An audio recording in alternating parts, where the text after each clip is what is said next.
Yo, what's up? My name's Patrouski, and if you're someone like me who has collected all 108 wisps across all regions in PokeMMO, you get awarded with this Spirit Tomb Alpha Swarm over here in Route 209 in Sinnoh. So I thought I'd go ahead and show you guys this and show you guys this moment, since this is such a cool little prize and trophy for being rewarded, and gives you guys kind of that motivation or momentum to hopefully catch all the wisps and do this. I have a guide on each region at this point by the time this video is uploaded, so check those out. Visual guides help me out a ton personally, so hopefully those can help you, some of you guys out there. So let's go ahead and do this. I'm very tired. It took a long time to collect 108 wisp. It was pretty brutal. I'm gonna go ahead and just start by doing the main Alpha Spirit Tomb encounter. I might end up trying to catch these small ones after, but I'm gonna go ahead and just lead with my Typhlosion. I believe if I kill it, it should be okay. It should act like any other alpha Pokemon or any other alpha swarm. So I'm gonna go ahead and just eruption against this thing, since it is so unbelievably tanky, and it's also level 80. So yeah, I'm gonna go ahead and just straight up choice specs, max damage, eruption it, only doing 67%, really showing the strength of Spirit Tomb. So wish me luck in this encounter. Hopefully it's not too bad. He hits me with a payback for 95 almost percent damage. Pretty insane. The question here is, do I want to just eruption for that little bit of chip, which is pretty gonna like 1% or 2% damage. I don't know what moves he has. I don't know if he has access to pain split. That's something I'm a little scared of. I think I kind of just do to stall an extra turn as well. Getting as many turns stalled for that timer ball is definitely relevant, but you don't want to stall too many turns to get put into a shitty position where he gets so many boosted stats, since alphas do boost every couple turns at random. I'm gonna go ahead and just eruption here. Get that 5% chip. You know what? 5% is definitely important, especially when beating down a Spirit Tomb. He has rest, so that's going to be a problem. While he's resting, I'm going to go ahead and switch over to one of my other strongest Pokemon, being Crocodile. I'll just come into this and throw off a nice huge stab, probably Crunch or Earthquake. Had to double check to make sure this thing doesn't have Levitate, and yes, it doesn't, so I should be safe to go ahead and just EQ here, doing 40% damage, solid chip. 42% more with another EQ. He waits up this turn, goes ahead and rests again. That's okay. I'll go ahead and keep beating him down. This is turn 5, I believe, and it is super relevant to actually keep track of the turns, because once again, you want to make sure when your timer ball reaches that max stack. So he's going to sleep, talk, and rest. Okay, thankfully it failed, essentially. Let's go ahead. This is turn number 6.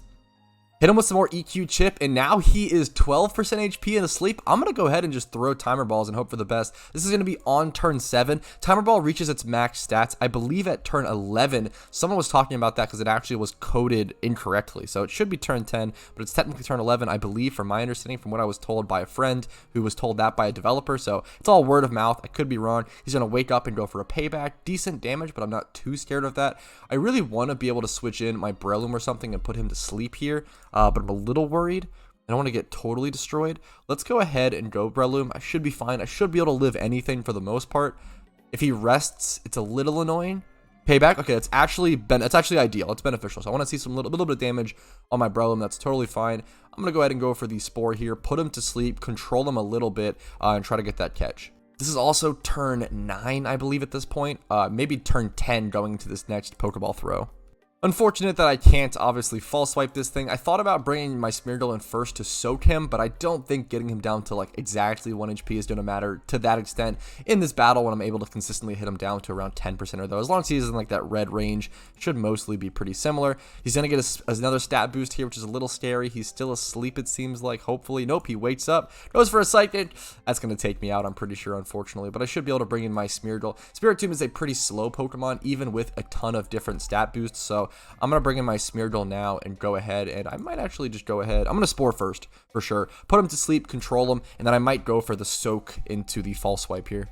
My only fear of going for Soak False Swipe here is that I'm going to be doing so little damage that it's not even going to be relevant. So my best odds at catch is probably just to throw timer balls at this 12% range. So let's go ahead and go for it, especially since he could potentially wake up and rest, and that would waste so much time. Gets another stat boost, so now he's +3 and everything. Thankfully, he stays asleep, so I'm going to throw another timer ball here. Sleep Talk, that shouldn't matter too much as long as he doesn't kill me. That's pretty rough. So now I'm out of Spore Pokemon. That does make things pretty complicated. I'm going to go ahead and bring over Swampert, I guess. Since he's asleep, I'm just kind of stalling a turn. Want to bring in something so I can throw a timer ball. And there he wakes up. He uses Sleep Talk, which is good, but I'm in a really weird position here. I guess I just Waterfall and maybe I'll get some chip damage. He goes for a Sleep Talk randomly. 2% chip. The issue is I'm extremely scared of him going for a rest. I wonder if it's worth for me to just use Revive and bring back my Breloom? I don't really think so. I think I'm just going to spam timer balls at this point, because if he rests, the battle's pretty much over anyway. It's going to be really difficult to chip him back down and get him controlled again. Going for another stat boost here. I believe that puts him at +4. Please don't rest. There it is. That's probably GG's for the battle, so I'm going to need an attempt number 2. Alright, there's the end of attempt number 1, unfortunately. And don't worry, I'm not going to show you guys an entire another battle. I'm essentially just going to show you guys how many attempts it takes me and then the final catch. Alright, here we go with attempt number 2. Alright, all 3 of my Spore Pokemon are killed, but he's 1.5% HP and asleep. What are the odds I don't catch him? We're also very deep in a turn, so Timer Ball should be max catch rate. The odds were 100%. The chances I don't catch him were 100%. Not much you can do about that. On to attempt number 3. I think actually technically number 4, since I killed it the first time. Alright, attempt number 4 is a go. Alright, this attempt is definitely fucked. The amount of times I've been fucked by Infiltrator on an alpha Pokemon is absolutely outstanding. I substituted with my Breloom, he just hit through it, and rest in peace. On to attempt number 5 or 6. Alright, the next attempt is a go. I lost count. Alright, I accidentally killed him, so another attempt needs to come through. Alright, attempt number something. I think Eruption crit here in one shot. Yep, unlucky. On to another attempt. It's fine. We are fine. Well, another crit at the worst possible time means attempt number 9 or something around that number. Hey, easy catch, first try, nothing to it. Definitely didn't spend 30 minutes plus on this catch. Serious nature, 2 times 31. Honestly, 31 special defense, 31 HP, definitely 2 fantastic IVs to have it in. Infiltrator is a little funny. I don't know if it'll actually be relevant on Spirit Tomb. And pressure isn't the most. Pressure is pretty relevant on Spirit Tomb, to be fair. This is obviously a huge wall. It's really what it does best. Really decent stats, though. Honestly, I feel like I'm sitting here kind of moving. Pretty great stats. Like, it has everything that it needs. 28 plus as well in the defense, special attack. Super solid. You really only need 3 stats on this thing for the most part, like HP, defense, and special defense. What's its base stat speed? This thing has 35, so you might want somewhat of a base stat speed to outspeed things like Unaware Quagsire or Quagsire in general. I'm not quite sure. Interesting Pokemon. Really happy to finally be done with that catch. Alright, and since I'm here, I'm going to go ahead and try to catch some of these smaller Spirit Tomb as well. Hopefully these aren't nearly as difficult. They're level 50, which isn't low level.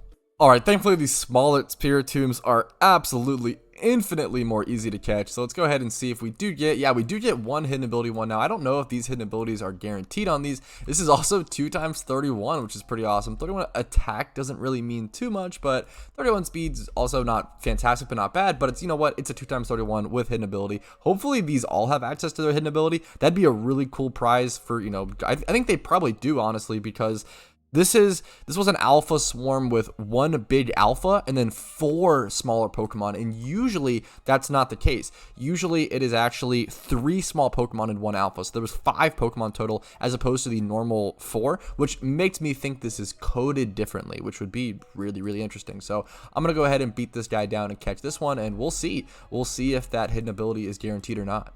Alright, here's the second Spirit Tomb catch. Wish me luck on the IVs and everything. Let's check for Nature. Relax. Nature is actually super good, and also 2 times 31. I wonder if these are all guaranteed 2 times 31, just like the alphas. This is a much better reward than I was led on to believe. This is pretty fantastic. The fact that this is actually, honestly, I would call this a semi-competitive Spirit Tomb. This thing has 20 plus HP, 20 plus defense, 31 special defense, and speed. It's pretty much all the stats that this thing needs. It's a little funny that it's relaxed nature while having that 31 speed. Kind of weird, but at the same time, like, I don't know. This is definitely decent. Super solid. I'll absolutely take it. Let's go ahead and catch another one. Only 2 left. Alright, here's Spirit Tomb catch number 3, all of which have caught within 1 timer ball after sporing them and getting them knocked down to 1 HP, so super easy catches, and you love to see a 3 times 31. Not a good nature, but dude, 3 times 31. How could you be upset? Plus 20 plus in every other stat. These Spirit Tomb are incredible. Like, in terms of IVs and everything, I assume they're 2 times 31 guaranteed. I think they're kind of acting IV-wise like alpha Pokemon, even though they're just the smaller Pokemon. They have the guaranteed hidden ability, the guaranteed 2 times 31 IVs at least. This is a much better reward than I expected. So honestly, maybe Wisps are worth it. Kind of up to your pain tolerance, I guess. Honestly, with my visual guides, hopefully it makes it super worth. Maybe it's a no-brainer, but yeah, let's go ahead and catch the last Spirit Tomb. Alright, here's the 4th or 5th, I guess if you count the Alpha Spirit Tomb, the 4th or 5th and final Spirit Tomb encounter. 31 attack. All of these had 31 attack, which is funny. Impish Nature is actually pretty solid on this thing if you don't care about going some sort of calm mind special attack instead, but 31 special defense, 20 plus special attack, 20 plus speed, just a super solid Spirit Tomb. Once again, 2 times 31 IVs guaranteed plus hidden ability. So honestly, oh, there's actually another one? Wait, is there something going on that I missed, or is this just another part of the swarm? I'm really surprised by this. How did I miss this? That's awesome. All right, we get another Spirit Tomb. All right, here we go. Now this has to be the final Spirit Tomb, right? But that's honestly, I feel very fulfilled. I feel very happy about this. 30 special attack, 31 attack. Not a great Spirit Tomb IV wise to get. I'm just gonna like check around almost in this route now and see if I missed anything. That's awesome. I'm just super happy to get that. Honestly, those Spirit Tombs were so incredible, like having a hidden ability guaranteed and having the 2 times 31 guaranteed, that I don't know, that felt very worth it to me. I feel very, I was worried because during this whole recording process and doing these WISPs, it was really frustrating at times. It was one of the, I actually made a community post about it. The WISP guides were 100% the most frustrating videos that I've ever had to record on this channel, which is saying something since I have over like 1,000 or like 1,100 videos recorded on this channel. It's pretty insane how many videos I have nowadays. But this was by far the most frustrating and annoying challenge series, whatever you want to call it, to record. So for me to feel actually satisfied and fulfilled at the end, I think is really saying something. So you know what? Props, tips off to the devs, I guess. That's pretty cool. Hopefully you guys enjoyed this video. Hopefully it was satisfying to you guys as well. Hopefully you guys go get your Spirit Tombs. If this video was enjoyable, entertaining, informative in any way, liking the video helps me out a ton to let me know that, and just helps my algorithm and everything. Subscribing to the channel is also fantastic. If you want to see daily PokeMMO content, I would love to hit 25,000 subscribers by the end of the year. That is an insane goal for a PokeMMO YouTube channel, and that's what I want to do. The Discord link is down below if you want to join a really cool community of people who just care about this game and have the similar, I guess, ideals and everything. As well as, it's a great place to see candy callouts and see updates and just make some Pokeyen during this event and everything. And then if you want to go above and beyond, if I have warranted it, if I've earned it from you, going above and beyond and helping my channel out financially literally allows me to do this every day via PayPal donations, Twitch subs, YouTube memberships, Venmo, etc., etc. It's all links down below. I just appreciate your guys' time. That's always enough. Thank you all so much. Have a great day. I'll see you later. Best of luck during the PokeMMO Halloween event. Peace.